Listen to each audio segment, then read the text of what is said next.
All right, good evening, everyone, and welcome to Tucker Carlson Tonight. That's the sign over there. You'll see in a second. I'm Brian Kilmeade. I'll be filling in for Tucker. Meanwhile, it's been more than a year since Hillary Clinton's 2016 defeat, but the excuses just keep on coming. Clinton appeared on its radio show today to talk about her book, What Happened. I know. She's on a book tour. I had no idea. And she had a whole array of explanations for her loss. But this time, she put the blame on a new person, President Obama. When you run to succeed a two-term president of your own party, you have a historical headwind blowing against you. It is a challenge. If you are both the candidate defending a lot of the areas of agreement, but also putting forth an agenda for change, which is what I tried to do, it is often difficult to get the second part of that message through. Right, because you didn't say anything different from President Obama, so how do you run on the word change? Now, today wasn't the first time Clinton pointed fingers. If you had an email for every excuse she had, you could fill an entire private server. The use of my email account was turned into, the biggest scandal since Lord knows when. They covered it like it was Pearl Harbor. If you look at Facebook, the vast majority of the news items posted were fake. There's all these stories about, guys over in Macedonia who are running these fake news sites. I inherit nothing from the Democratic Party. Comey was more than happy to talk about my emails, but he wouldn't talk about investigation of the Russians. I also think I was the victim of a very broad assumption I was going to win. I did not know she was a judge on The Voice. I don't know if that chair turns. Meanwhile, Clinton used today's appearance to discuss more than just her defeat. She also said America has a large number of white supremacists who have made common cause with the president. I think there has proven to be more white supremacists and white nationalists than I wish there were in our country, as we saw tragically in Charlottesville and other places. And they have made common cause with the president's agenda out of their own mouth, that he is someone that they are counting on to promote it. Well, Clinton also expressed doubts about whether she can ever possibly be friendly towards President Trump like she was in the past. I said we all need to give him a chance, and we all need to support our president. We have one president at a time, and I've been very disappointed in the way that he has conducted himself. After this is all done, do you see becoming friendly with him again? I don't know the answer to that question, Hugh. I do. I'm going to go with no. Dan Bongino is a former Secret Service agent and an NYPD officer, and may I add, editorialized, a very nice man. Robin Biro is a former Obama campaign regional director, and they both join us now. Robin, the problem was President Obama. President Obama replacing a third-term popular president who got over 50% when he left. That is very hard when you run as an agent of change. Do you buy that? I can't ignore that these good things do go in waves. I mean, it happened with George W. Bush. After 8 years of George W. Bush, I thought we were destined for a change, and I thought that she had quite the road ahead of her with trying to paint herself differently than President Obama, and really she did not do a very good job of that.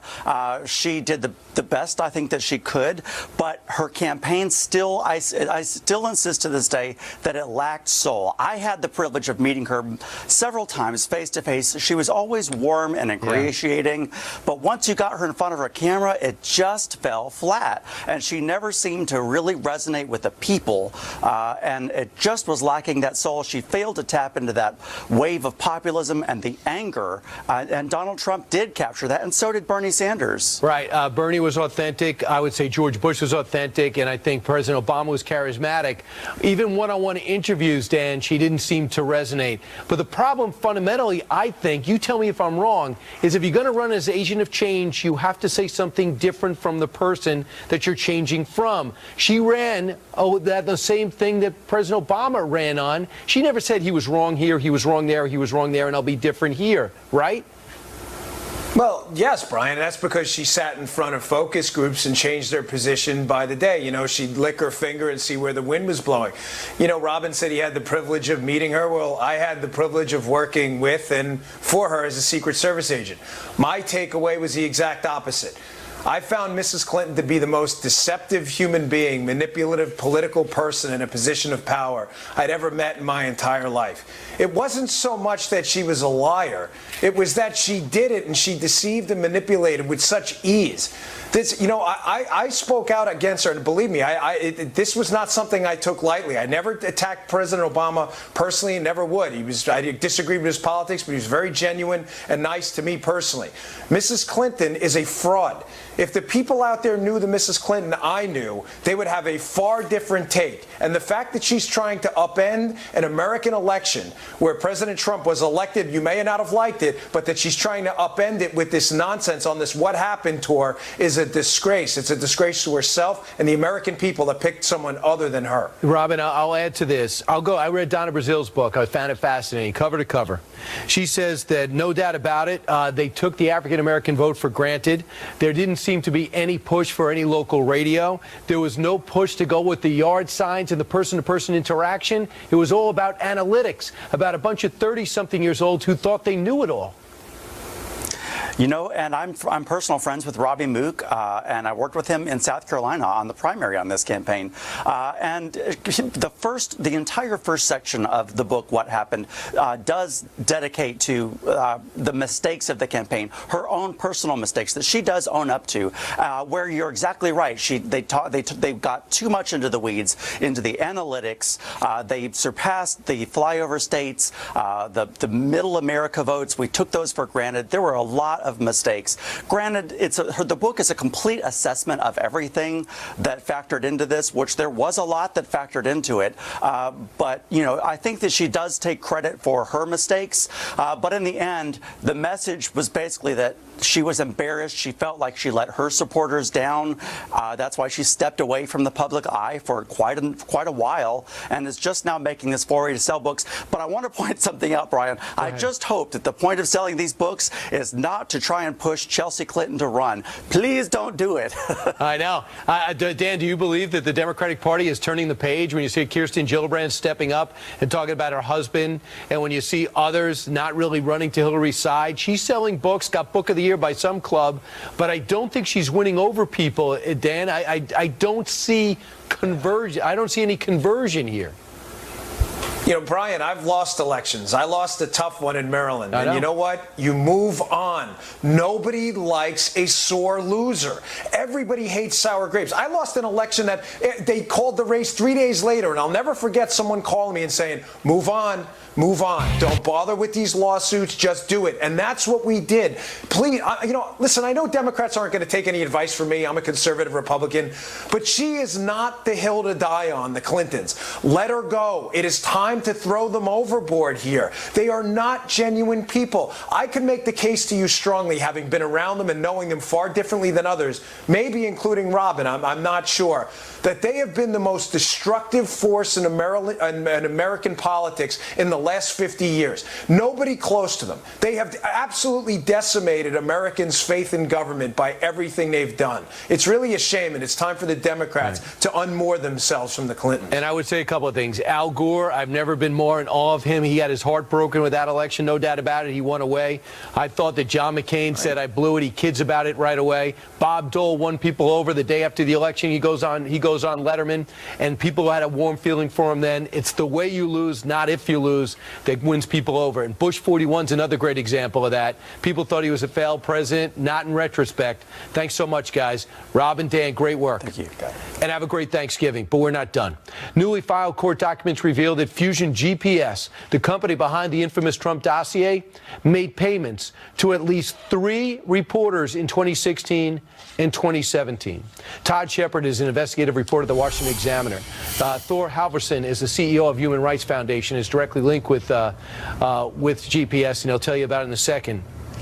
First, to right now to the story that broke in the Washington Examiner. 3 reporters say, and who wrote things against Donald Trump on the payroll from GPS. What does this mean to you? Well, Brian, first of all, the documents that we looked at, it shows that these journalists were paid in a contract manner, so I can't necessarily say that they were on the payroll. As to whether or not the stories they've written about Donald Trump, were they negative, what we really know is that they've been writing about Russia-related activities, and they've been writing about the House Intelligence Committee.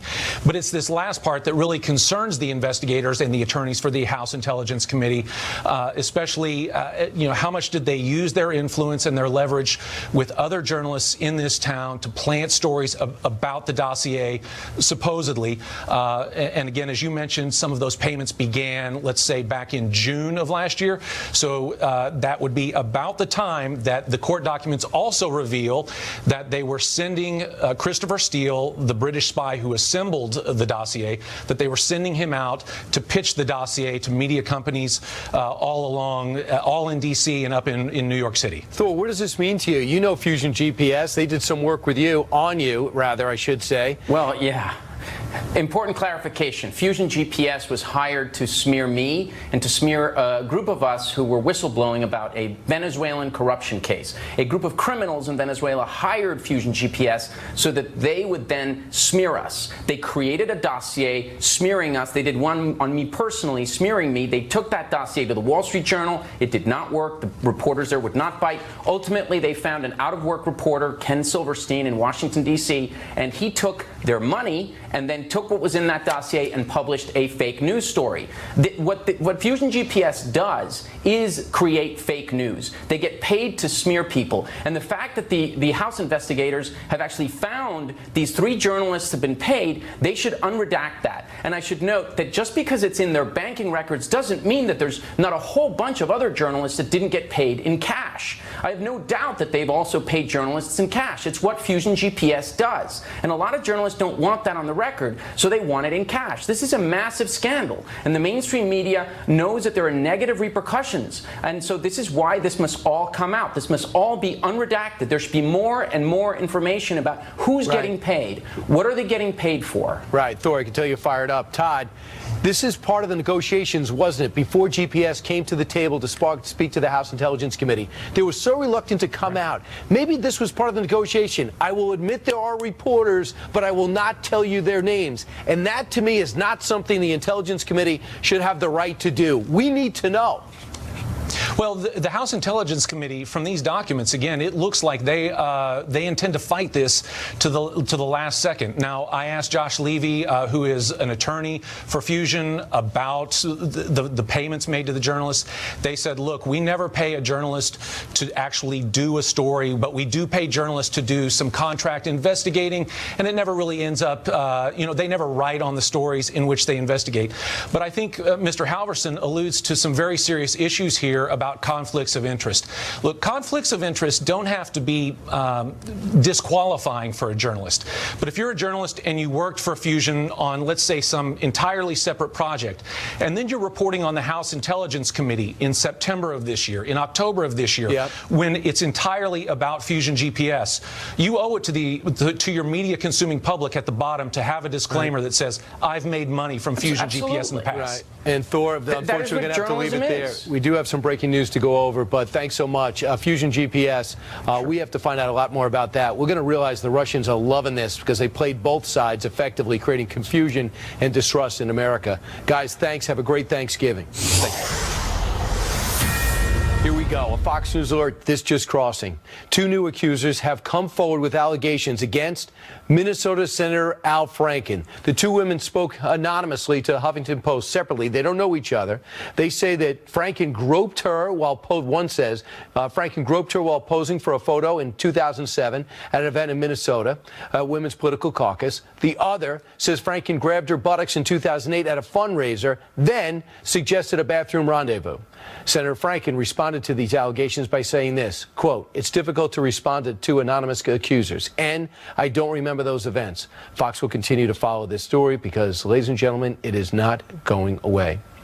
Meanwhile, straight ahead, they've been searching in Russia, but they should have checked Philadelphia first. Up next, details on a real election scandal and a fix. Plus, we'll show you the election movie-like scene of a North Korean defector escaping the country for South Korea. Does he make it?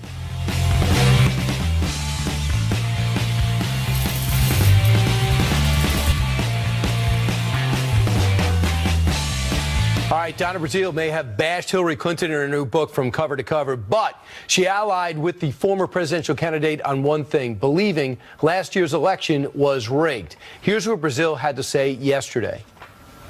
My personal view is that it was not a legitimate election. So it doesn't count?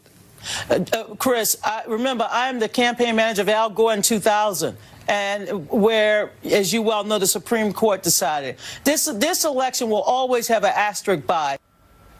Really?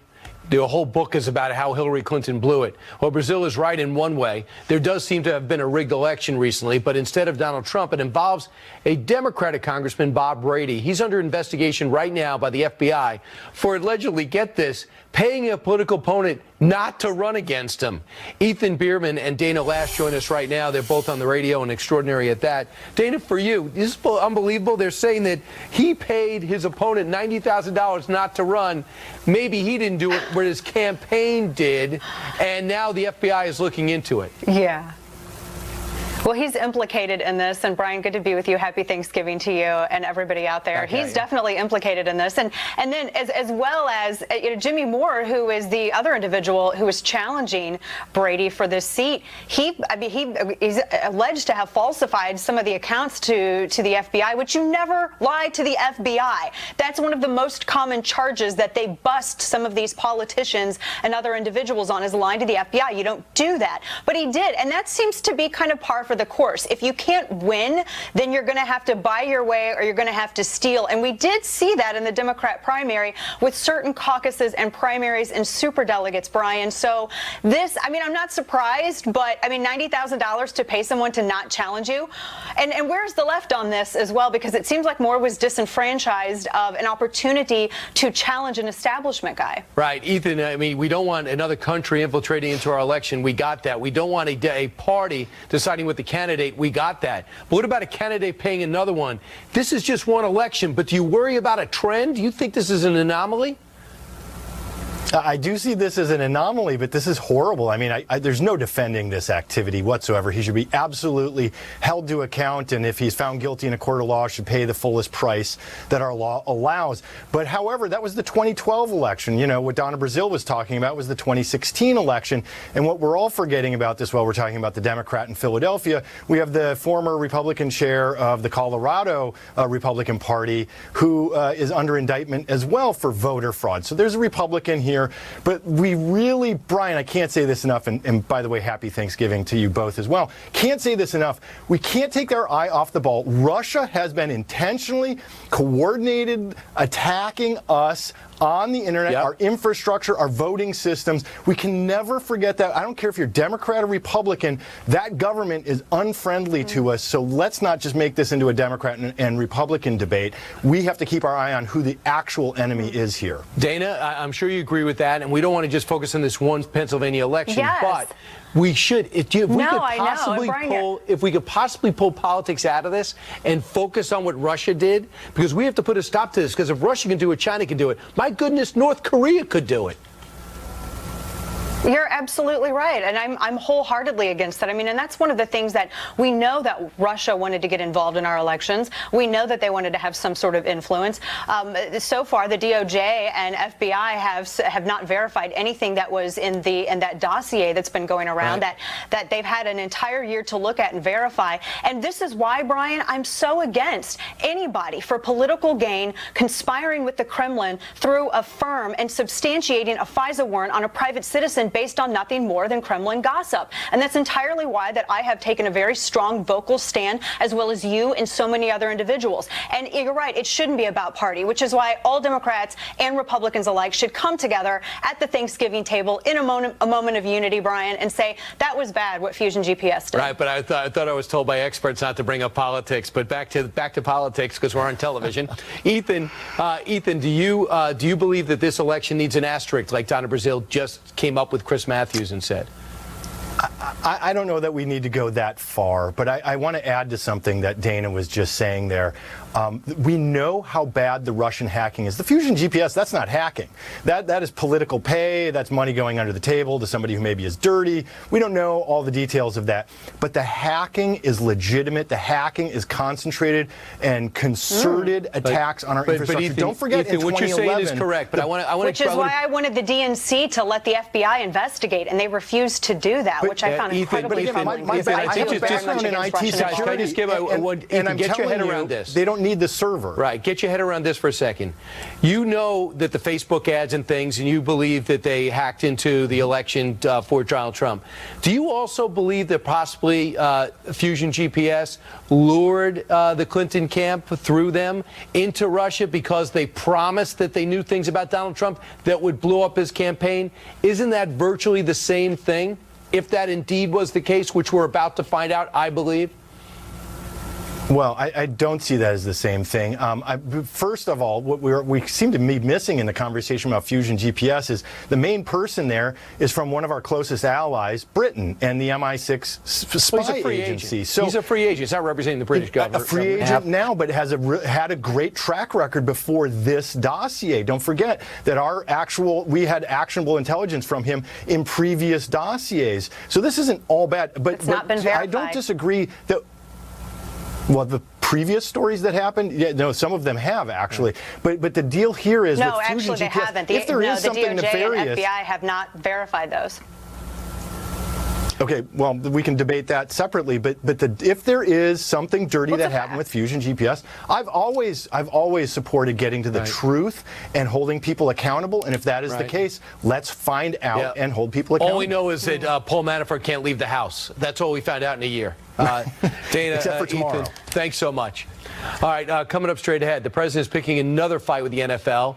What's got him mad this time? We will tell you when we return. The league is considering keeping teams off the field during the anthem now that the plan is a powerful critic to not having the team show up for the national anthem, having the sidelines totally empty, and that is President Trump, pretty powerful guy. He tweeted this out this morning. The NFL is thinking about a new idea, keeping teams in the locker room during the national anthem next season. That's almost as bad as kneeling. When will the highly paid commissioner finally get tough and smart? The issue is killing your league. Speaking right to the NFL and to you. Britt McHenry is a former ESPN host. He contributes to The Federalist and joins us right now. Britt, first off, the NFL's idea, do you think the president's the only one who doesn't like it? No, I don't like it. Not only is this disrespectful to the integrity of the American viewer who consumes the NFL, it's flat out ignorant to just think you can solve dissension by burying it. Roger Goodell has enabled the division in this country over a beloved sport because he hasn't done anything like other leagues. No suspensions, no new rules. He could have gotten out in front of it, yet he did nothing. Now, from a historical perspective, players weren't required to be on the field until 2009, until the league saw a marketing opportunity. They wanted extra cash. So the U.S. Department of Defense gave them $5.4 million from 2011 to 2014, and the National Guard gave them $6.7 million from 2013 to 2015. So bottom line, Brian, you don't accept money and then disrespect the armed services. You can't do both things at once, and I think you have to look at the timing here. The tweet from President Donald Trump could be tied to Jerry Jones, that unflattering video.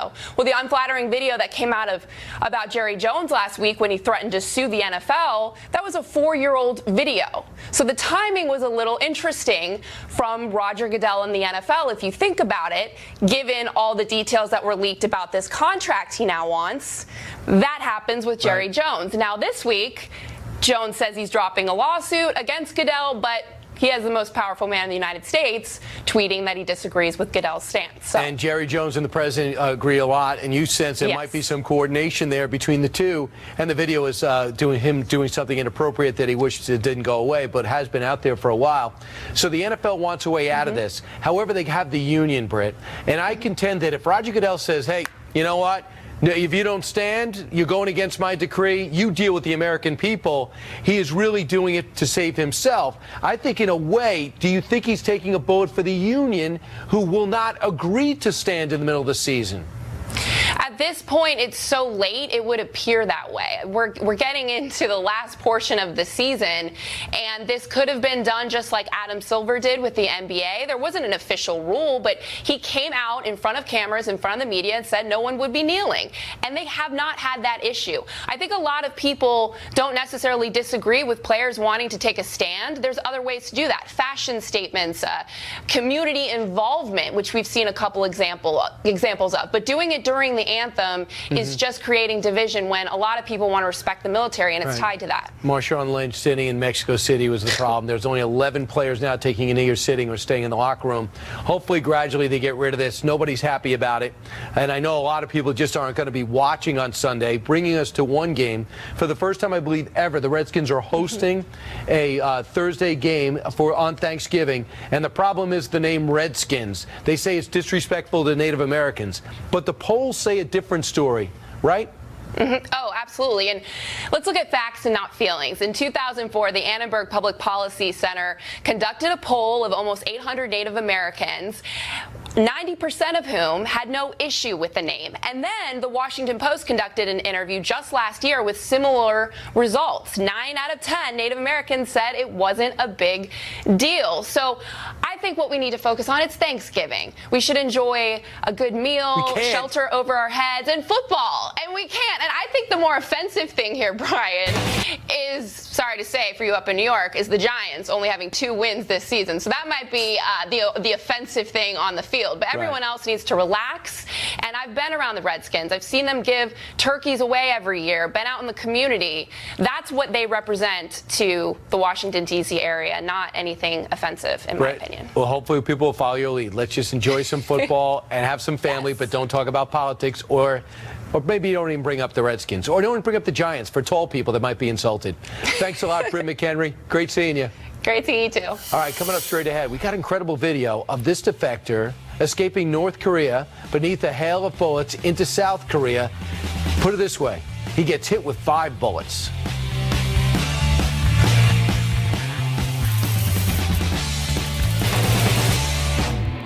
All right, dramatic new video shows this perilous escape of a North Korean soldier defecting to South Korea.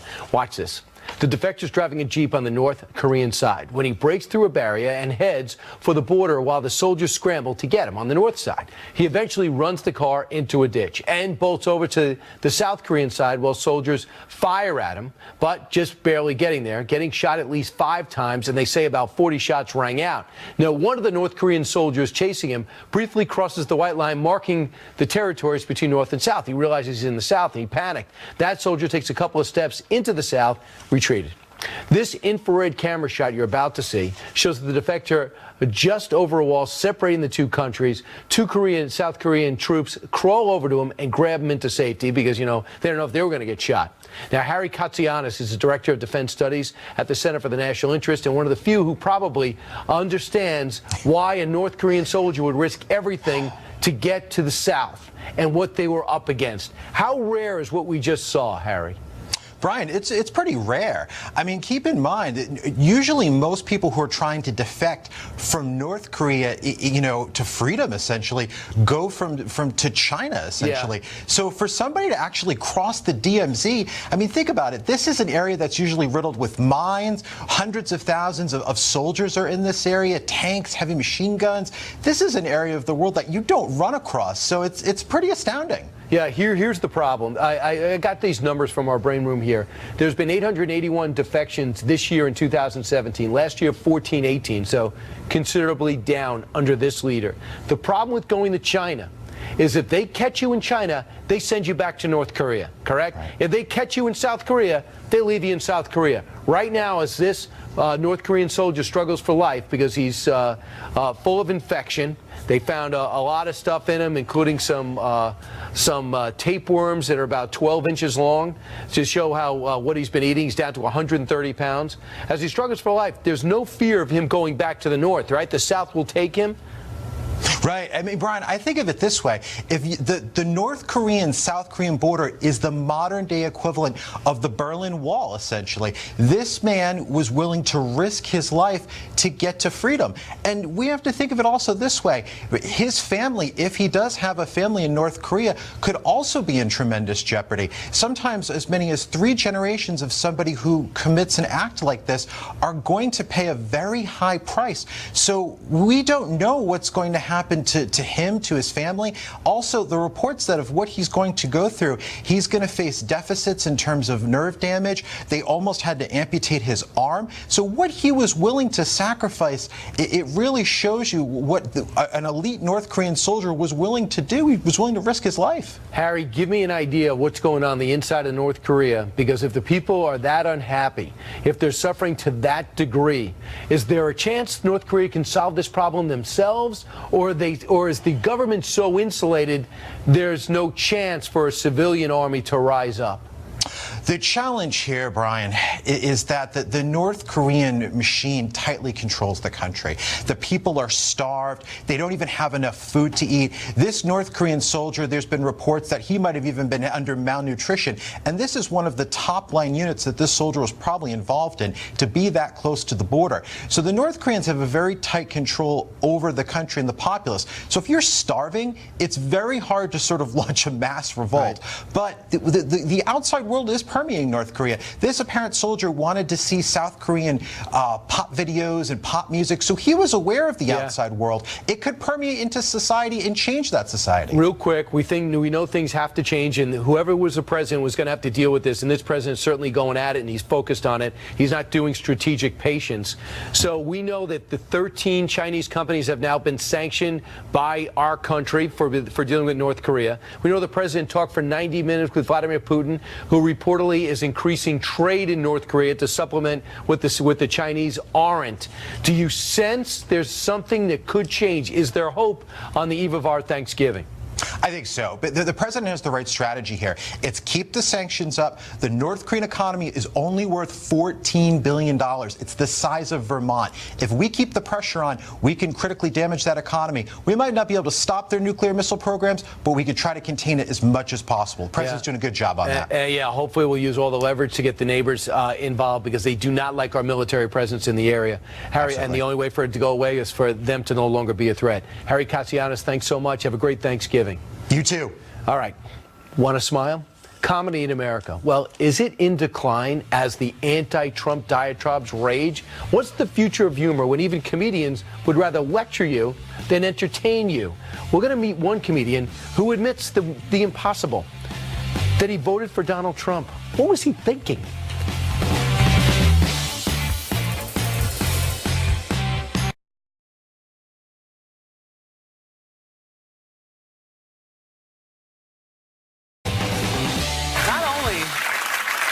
Are these tweets childish and embarrassing? They're also part of a disturbing pattern. Trump is clearly a thug and a wannabe dictator who lashes out at anyone who isn't sufficiently obedient. Well, in other toddler news, President Trump continues to feud publicly. Mr. Trump, I know you're upset, but maybe now is not the time to be implying that someone's kid should go to jail for what their dad did. So as you can see, late night comedy is now all one note, anti-Trump, more like lectures in comedy. It hasn't always been like that, too, and some are getting the sense that things are about to change. One of those people is comedian Michael Loftus. He's the executive producer of Kevin Can Wait on CBS, and he admits he voted for Trump. I have a confession to make, and it's I voted for Donald Trump. I did. The whole election thing. People, you had to be embarrassed about it, right? Like, who are you gonna vote for? I don't know. It's tough. It's tough this year. I don't know. It's a tough call to make. I don't know what I'm gonna do. You're not gonna vote for that maniac? Oh no. And then you pull the curtain. You're like, click Trump. Okay, all right. That was crazy. It's funny, but that's exactly what happened. Michael Loftus joins us now. Michael, I watch you on the loftusparty.com, and I see that, and I'm wondering, you're very successful stand-up. You're respected by everybody. Did you pay a price for that position? Did you pay a price for that position? You know what?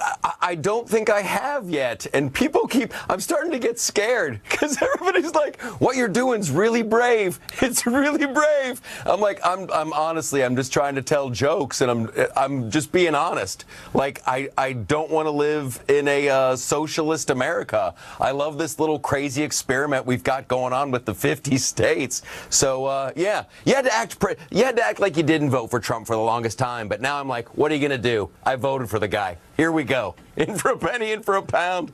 But, Michael, you're laughing, but that's exactly why the polls were all wrong. Because no one was honest. They said the Russians must have rigged this. This can't be true. We watched the crowd show up, but they said, well, those people aren't going to vote. But they actually did. But you also said something interesting to me yesterday.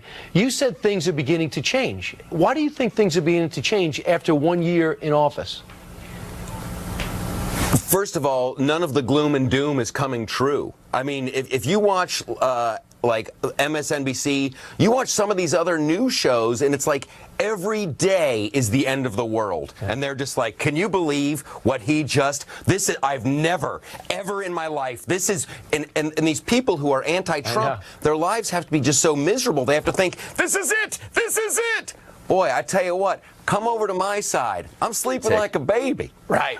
Because, people are investing. They can afford the 2-drink minimum. A lot of times it was 1.5 drinks that you need to be successful as a comedian. People are, the numbers don't lie, too. Jobless claims are down. The market is soaring. And if you talk to anybody who's a contractor, they can't even, their voicemails are filled every day. Now, was President Trump solely responsible for that? No. But is the world collapsing? No. Did he just go on a 12-day trip and impress just about every world leader?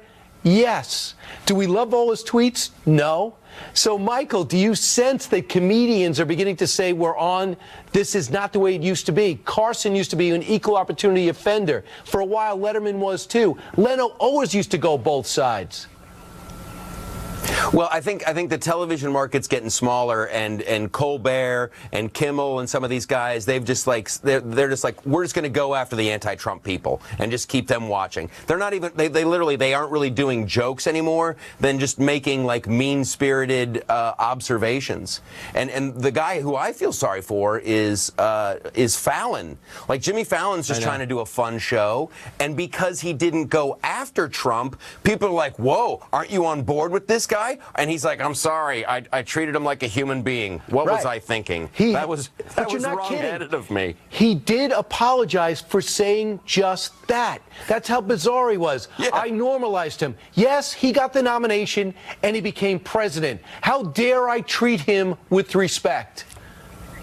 Yeah, and so now it's like it's painfully obvious. Usually what the comedians I like, the guys that I respect, they usually like defend the underdog. And when you've got, Kimmel and Colbert and everyone else going at Donald Trump, it's just not interesting and funny to watch somebody it's the same tired stuff. Oh, that orange-skinned guy, the oompa loompa, bang, bang, bang. It's I want to defend him. Right.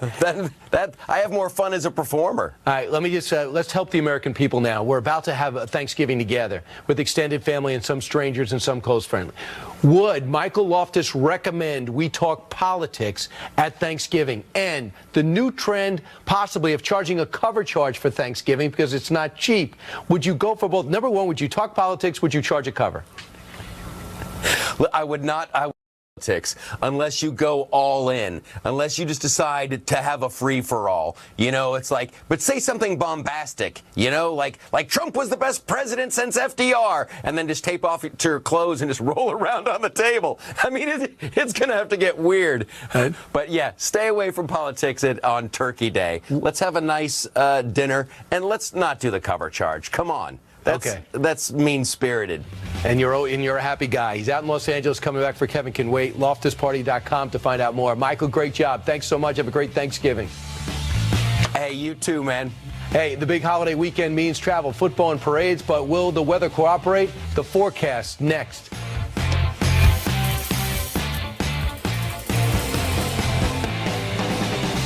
All right. right, it's a Thanksgiving tradition. The Macy's Day Parade kicks off tomorrow morning, but tonight is the annual balloon inflation event. 17 giant balloons that will star in the parade are being blown up on the streets of New York City right now. So will the weather cooperate for the parade and allow Underdog to fly?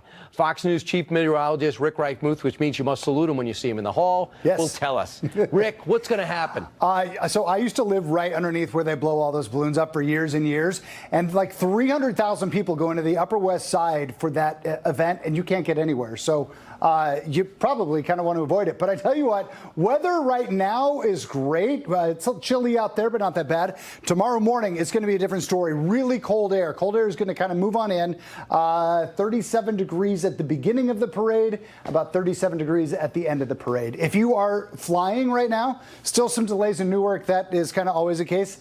But, Brian, that is the only spot in any airport across the USA today that has any kind of delays, which is really spectacular for the Wednesday. It's cold behind a system that's moving here towards the northeast, so feels like 32 here in New York, but 26 in Chicago, 13 in International Falls. Go throughout the evening. Don't expect to really see any more delays. Tomorrow, weather's looking great. Gotcha. Pacific Northwest, a little bit of rain, a little bit of mountain snow. Florida, kind of central Florida, a little bit of rain.